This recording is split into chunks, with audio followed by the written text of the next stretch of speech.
Alors si tu es là, c'est que tu veux probablement te lancer dans la publicité en ligne sur Meta. Dans cette vidéo, on verra plusieurs points ensemble. En premier point, pourquoi Facebook reste une plateforme puissance en 2026 pour les petits budgets. Les outils gratuits ou pas chers pour bien démarrer. Les erreurs classiques que font quasiment tous les débutants. Comment créer une publicité qui convertit même sans expérience. Une méthode concrète étape par étape pour lancer tes premières campagnes à 5-10 euros par jour. Et comment scaler intelligemment à 10-30 euros par jour une fois que tes premières ads fonctionnent. Allez, c'est parti. La première question qu'on va se poser, c'est est-ce que Facebook marche encore en 2026? La réponse est oui, et voilà pourquoi. Comme vous le savez, Facebook et Instagram font partie du même écosystème Meta, et ça représente toujours plus de 3 milliards d'utilisateurs actifs par mois. La chose qui a changé par contre, c'est que Meta est devenu beaucoup plus intelligent. En 2026, l'IA de Meta fait une grosse partie du travail au niveau du ciblage. Elle va nous permettre d'optimiser la diffusion, de trouver les bonnes personnes et d'apprendre de ses résultats en temps réel. Et ça, c'est une excellente nouvelle pour les débutants avec des petits budgets. Parce qu'avant, il y avait plus de complexité au niveau du ciblage pour s'en sortir. Aujourd'hui, tu peux très bien obtenir des bons résultats en laissant l'algorithme travailler. Mais tout ça, ça a une condition, c'est de lui donner les bons éléments dès le départ. Et c'est ce qu'on va voir aujourd'hui. Un autre avantage majeur de la plateforme, c'est que tu contrôles ton budget à 100%. Tu peux démarrer à 5 euros par jour, mettre en pause quand tu veux, augmenter quand ça marche. Tu n'as pas de contrat, pas d'engagement minimum, et c'est ça qui rend Facebook Ads accessible à tout le monde. Avant de lancer quoi que ce soit, tu as besoin de plusieurs outils. Et la bonne nouvelle, c'est que la plupart sont gratuits. En premier lieu, on va avoir le Meta Business Suite, autrement dit le Business Manager. C'est la plateforme où tout va se passer. Ton compte publicitaire, ta page Facebook, ton pixel, tes campagnes. Tu y accèdes via business.facebook.com, c'est gratuit, mais aussi obligatoire. Ensuite, on va avoir le pixel. Le pixel, qu'est-ce que c'est? C'est un bout de code que tu vas intégrer à ton site. Il va nous permettre d'enregistrer les actions de tes visiteurs, que ce soit les vues de page, les ajouts au panier ou encore les ventes. Et c'est lui qui va permettre à Meta d'optimiser les campagnes vers les bonnes personnes. C'est la première chose à installer même avant de lancer ta pub. Ensuite, vous allez utiliser Canva pour créer vos visuels. C'est un outil facile à utiliser et gratuit pour créer des bons visuels même sans être designer. La version gratuite suffit amplement pour commencer. Tu as des templates prêts à l'emploi et tu peux créer des images bombes sur Facebook et Instagram en seulement quelques minutes. Ensuite, on va voir la bibliothèque publicitaire Meta. C'est un outil qui est gratuit et pourtant très sous-estimé. Tu tapes le nom de ton concurrent ou d'une marque dans ta niche et tu vois toutes leurs publicités, qu'elles soient actives ou inactives. Ce qu'ils testent, leurs accroches, leurs messages, leurs visuels. C'est littéralement de l'espionnage gratuit et légal. Je te conseille de l'utiliser même avant de faire tes premières pubs. Ça va te permettre de gagner des heures et de trouver de l'inspiration. Et ensuite, il suffit d'un Google Sheet ou Notion pour pouvoir traquer tes résultats. Un simple tableau pour noter tes campagnes, tes résultats, tes budgets. Ça te permet de voir l'évolution et de prendre les meilleures décisions possibles. Et pour ça, un simple tableau suffit, tu n'as pas besoin d'un outil complexe. Maintenant, on va parler des erreurs. Parce que si tu les fais, peu importe la méthode, tu vas brûler du budget sans résultat. Je vous ai sélectionné les 6 erreurs les plus fréquentes et les plus coûteuses. L'erreur numéro 1, c'est ne pas s'adresser directement à sa cible. En 2026, la majorité des annonceurs sont en broad, c'est-à-dire un ciblage large sans restriction. Comme je vous l'ai dit précédemment, l'algorithme de Meta est devenu suffisamment intelligent pour trouver les bonnes personnes. Attention, ça ne veut pas dire que tu peux mettre n'importe quel message, parce que c'est ta publicité qui fait le travail de sélection. Alors ton visuel, ton texte, ton accroche doivent parler directement à ta cible. Car si tu t'adresses à tout le monde, tu ne toucheras personne. La question qu'on va se poser, ce n'est plus à qui je parle, mais plutôt est-ce que ma pub parle à la bonne personne. L'erreur numéro 2 va être de changer les campagnes trop tôt. Si tu lances une pub, tu regardes les résultats après 24 heures et que tu paniques, tu modifies tout, grosse erreur.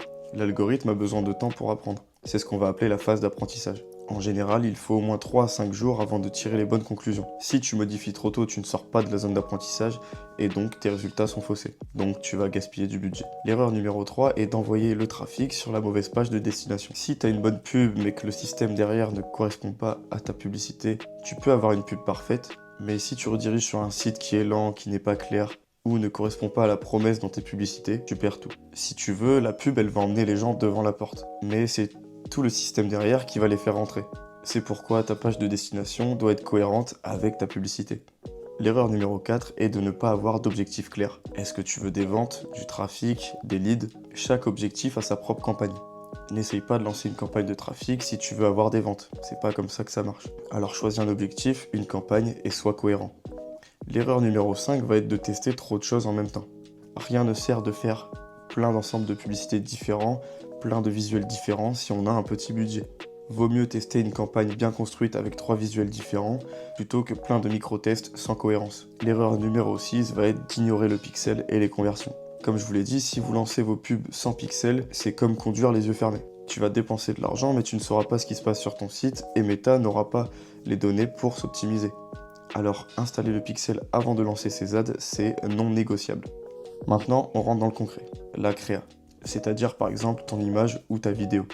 C'est l'élément numéro 1 qui va déterminer si ta pub fonctionne ou non. Et comme je te l'ai dit, tu n'as pas besoin d'être designer pour faire de la publicité, de faire des publicités qui convertissent.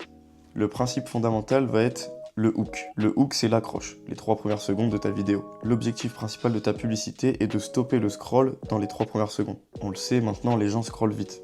C'est pourquoi ta pub doit captiver, attirer l'attention.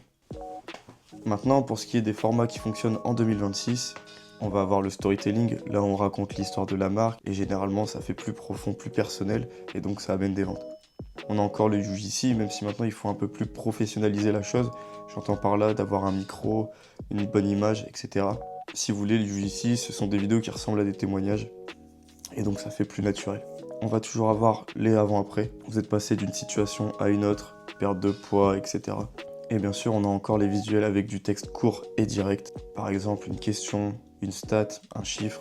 Ça peut toujours très bien fonctionner, notamment pour des offres B2B ou encore un service. Et tout ça, tu peux le faire sur Canva. Tu peux choisir des templates déjà faites ou encore les créer de zéro. Tu rajoutes des photos de ton produit ou de ton service ou encore de toi. Tu vas ajouter une accroche courte, ton message, ta promesse, et c'est tout.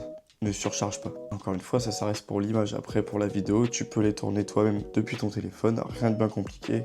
Si tu as besoin d'un script de vidéo, tu peux toujours t'aider de l'IA en décrivant bien ta situation, ce que tu recherches, les problèmes associés à ta cible, etc. Et tu pourras avoir un script cohérent avec ta cible. Ce que je te conseille de faire avant, c'est d'aller regarder sur la bibliothèque publicitaire tes concurrents, ta niche, trouver de l'inspiration, voir ce qui fonctionne, ce qui ne fonctionne pas, et c'est comme ça que tu vas pouvoir développer ton panel de publicité. Bien sûr, on va s'inspirer du concept, pas du contenu exact. Maintenant, on va parler de la structure d'un ad copy. On va faire simple. Le copy, c'est le texte de ta publicité. C'est ce qui va convaincre la personne de cliquer. Et pour ça, il y a une structure qui fonctionne très bien pour les débutants. La structure en 4 étapes, AIDA. La méthode AIDA. Attention, intérêt, désir, action. C'est une méthode ancienne mais qui reste toujours redoutable. Pour avoir un bon copy, on commence par l'accroche, donc les premières lignes. Tu peux commencer par une question, par un problème, par une promesse ou encore par l'interpellation de ta cible directement. Après l'accroche, on va avoir le corps du texte. C'est là où tu vas développer ta promesse. Après le développement de ta promesse, tu vas rajouter de la preuve sociale. Ça va permettre de rassurer et de crédibiliser. Et pour terminer, on va passer au call to action. L'appel à l'action. Ton call to action doit être clair, simple et créer une urgence si possible. Maintenant, on va passer à la méthode étape par étape pour créer ces campagnes à 5-10 € par jour. L'étape 1 va être de créer ton business manager. Tu vas sur business.facebook.com, tu vas créer un compte publicitaire séparé de ton profil personnel et c'est là que tout se passe. Ton compte publicitaire, la page, ton pixel et tu vas prévoir entre 10 et 15 minutes pour la configuration initiale. Si tu le souhaites, j'ai créé une vidéo là-dessus, je te la mets en description, n'hésite pas à aller la regarder. L'étape 2 va être d'installer le pixel sur ton site. Tu vas y aller depuis le Business Manager, tu vas aller dans Source de données, puis Pixel. Tu vas créer ton pixel, copier le code et l'installer directement sur ton site. Sur Shopify, c'est déjà intégré dans les paramètres. Vérifie aussi que ton pixel reçoit bien les données avec l'extension Chrome, Meta, Pixel, Helper. La troisième étape va être de choisir son objectif de campagne. Avec un petit budget, voici ce que je te recommande selon ton cas.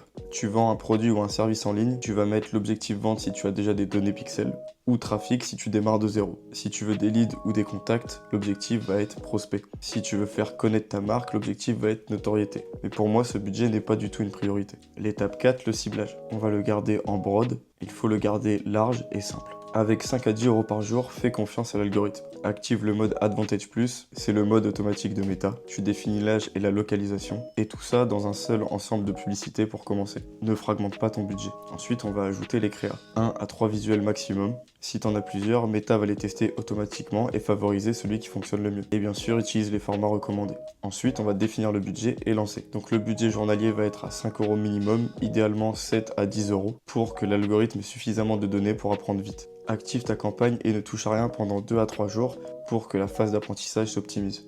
Et voilà, ta première campagne est lancée. Maintenant, on va parler de la phase de scaling. Disons que tes premières campagnes donnent des résultats encourageants. Tu vois certaines pubs qui fonctionnent mieux que d'autres. Ton coût par lead ou ton coût par vente est acceptable. Ça va être le moment de scale, de passer à 10 voire 30 € par jour. Mais attention, scale ne veut pas seulement dire augmenter le budget. La règle d'or, c'est d'augmenter de 20% tous les 2 à 3 jours. Si tu passes directement de 10 à 30 € par jour, tu risques de casser la phase d'apprentissage et donc de repartir à zéro. Et donc de faire exploser ton coût par résultat. Alors je te conseille d'augmenter de 20% tous les 2 à 3 jours en fonction des résultats. Maintenant, tu vas identifier ta pub gagnante et concentrer plus de budget dessus. Si tu as testé 3 visuels et que tu en as un qui se détache clairement, meilleur CTR, meilleur coût par résultat, ce que tu peux faire, c'est que tu peux cut les autres et concentrer ton budget sur cet ads-là. Pas l'intégralité de ton budget, mais une bonne partie. Ensuite, en ayant augmenté le budget, ce que tu peux faire, c'est tester d'autres visuels. Avec les visuels précédents que tu as testés, tu peux comprendre déjà ce qui fonctionne, ce qui ne fonctionne pas, et adapter tes créas en conséquence. On a aussi les audiences similaires, lookalike, qui est pour moi un levier très puissant, surtout quand on a un petit budget. Une fois que ton pixel a accumulé entre 50 et 100 conversions, tu peux créer une audience lookalike. Le but est d'aller chercher des personnes qui ressemblent à ceux qui ont déjà été convertis chez toi. C'est de la prospection intelligente basée sur une vraie base de données. Et moi, ce que je te conseille de faire, c'est de commencer entre 1 et 2% de lookalike. Ça va être des utilisateurs les plus proches de tes clients. En dernier lieu, le retargeting. Si tu peux réserver 5 € pour cette campagne, ça va te permettre de recibler des personnes qui ont déjà interagi avec ta marque, avec ton site. Et donc, comme c'est des personnes qui te connaissent déjà, généralement le coût par conversion va être 2 à 3 fois inférieur à un trafic froid. Et c'est généralement là que tu fais ta rentabilité. Voilà pour cette vidéo. Maintenant, tu sais lancer tes premières campagnes, tu sais les scale. Maintenant, n'hésite pas à t'abonner, à liker si tu veux plus de vidéos dans ce style. Et si tu n'as pas envie de te prendre la tête avec les ads, envoie-moi un message, on regarde ça ensemble.